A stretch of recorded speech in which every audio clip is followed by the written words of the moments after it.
everyone, welcome back to the channel.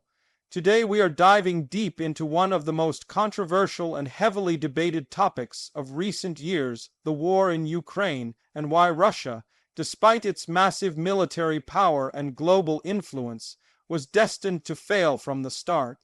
This is not just about tanks, planes, or soldiers. This is about strategy, politics, economics, and history all colliding in one of the most dramatic conflicts of our time. From the very first days of the invasion, analysts around the world were shocked at how poorly Russia performed. The initial plan seemed simple on paper: a quick strike to capture Kiev, overthrow the Ukrainian government, and install a pro-Moscow regime. Russian leadership appeared confident, believing they could repeat the kind of swift operations they carried out in Crimea in 2014. But what happened on the ground was completely different. Ukraine fought back with a ferocity that stunned not just Russia but the entire world. One of the first reasons Russia was destined to fail was the massive underestimation of Ukrainian resistance. Moscow seemed to believe that Ukrainians would either welcome their troops or at least not put up significant resistance. They assumed Ukrainian morale would collapse within days. Instead, the invasion united Ukrainians more than ever before. Ordinary civilians took up arms, built barricades, and organized local defense units. Even Russians, speaking cities, which Moscow expected to support them, largely resisted. The war transformed Ukraine into a nation fighting for its survival. Another critical factor was poor planning and overconfidence. Russia spread its forces too thin across multiple fronts, trying to attack from the north, east, and south all at once. This strategy stretched supply lines and left units vulnerable to ambushes. Convoys were stuck on roads, fuel and food ran out, and soldiers were demoralized. Instead of a quick victory, Russia found itself bogged down in a grinding war of attrition, something it never expected and was not fully prepared for. Logistics became one of Russia's biggest weaknesses. Military power is not just about the number of tanks or missiles you have. It's about being able to keep them supplied with fuel, ammunition, and spare parts. The infamous 40-mile-long convoy heading toward Kiev became a symbol of Russian failure. Stalled vehicles, broken trucks, and abandoned equipment showed that Russia was not ready for a modern, high-intensity war against a motivated opponent with Western support. Corruption within the Russian military also played a huge role. For years, funds meant for modernizing equipment were siphoned off. Soldiers were sent to the front lines with outdated gear, poor rations, and even rusted weapons. Many conscripts did not even know they were going to war until they crossed the border. Morale plummeted, and desertions became a problem. A war that was supposed to be over in weeks turned into one of the most humiliating campaigns in modern Russian history. Western support for Ukraine changed everything. Billions of dollars in weapons, ammunition, and intelligence flowed into Ukraine from the United States, Europe, and NATO allies. Ukraine received advanced anti-tank missiles, air defense systems, drones, and real-time satellite data that allowed them to strike Russian targets with precision. Russia was essentially fighting not just Ukraine, but a coalition of some of the world's most advanced militaries backing Kiev from behind the scenes. Sanctions crippled Russia's economy and limited its ability to produce and repair advanced weapons. Microchips, precision components, and other high-tech parts used in missiles and tanks became harder to obtain. Over time, Russia was forced to use older, less accurate weapons and even pull tanks from storage that had been sitting unused since the Soviet era. This showed the world that Russia's military, industrial complex was not as strong as many had believed. Another major reason for failure was the lack of clear political objectives. What exactly was Russia trying to achieve? The official goal kept shifting. First, it was denazification of Ukraine. Then it was liberation of Donbas, and later it became about defending Russian security from NATO. This lack of a consistent message confused not only the world but also Russian citizens and soldiers themselves. A war without a clear end goal is hard to win because it is hard to define what victory even looks like. On the battlefield, Ukraine adapted quickly.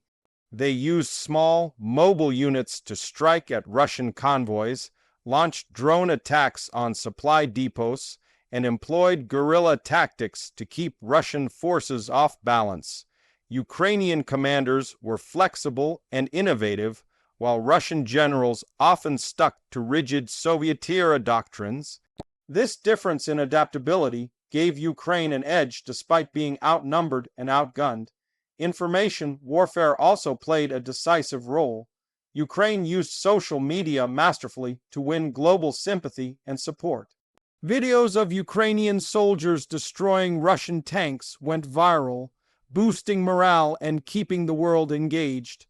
Russia, on the other hand, relied heavily on censorship and propaganda, which only worked domestically. Internationally, Moscow's narrative largely failed to convince neutral nations. Russian losses mounted rapidly. Tanks, aircraft, soldiers, and even generals were killed in shocking numbers. Families back home began asking questions. Why were so many young men dying? What was the purpose of this war?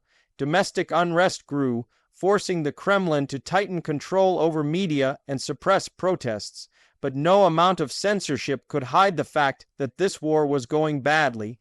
One cannot ignore the impact of geography either. Ukraine is a huge country with wide open spaces that favor defenders. Supply lines for the attacker had to stretch hundreds of miles, making them vulnerable to attack. Winter made movement even more difficult, and muddy conditions in spring and fall, known as Rasputitsa, turned fields into swamps, stranding vehicles. Russia faced the same nightmare Napoleon and Hitler once faced: the sheer difficulty of waging war in such a vast and resilient country. Time was also against Russia. The longer the war dragged on, the more united the West became in supporting Ukraine. At the start, there were some divisions in Europe about how far to go with sanctions and military aid. But as Russian atrocities came to light, support solidified. What was meant to divide NATO instead strengthened it, with countries like Finland and Sweden even seeking membership. Domestically, Russia faced brain drain as educated professionals fled the country to avoid conscription or simply escape economic collapse. Sanctions hit ordinary Russians hard, causing discontent. The Kremlin tried to frame the war as a necessary struggle against the West, but as casualties rose and benefits failed to materialize, the narrative wore thin. The final reason why Russia was destined to fail lies in history itself. Empires that invade their neighbors often underestimate the cost of occupation. Even if Russia had taken Kiev, it would have faced a long, bloody insurgency. Ukrainians were never going to accept foreign rule quietly. The will of a population fighting for its homeland is a force stronger than any army. History has shown this over and over, from Vietnam to Afghanistan. As we look back now, it is clear that this was never just a military conflict. It was a clash of systems: democracy versus authoritarianism, freedom versus control. Russia tried to impose its will through force, but instead exposed its weaknesses to the entire world.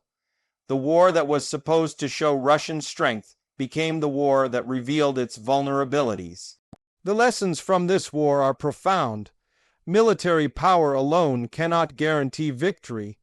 Wars are won through planning, logistics, morale, and legitimacy.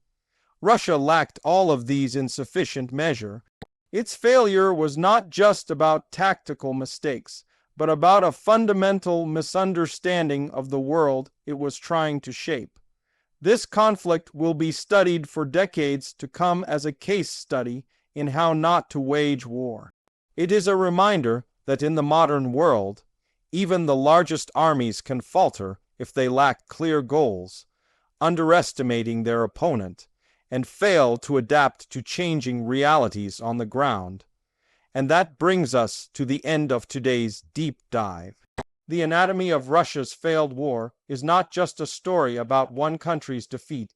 It is a lesson for every nation about the limits of military power and the resilience of people fighting for their freedom.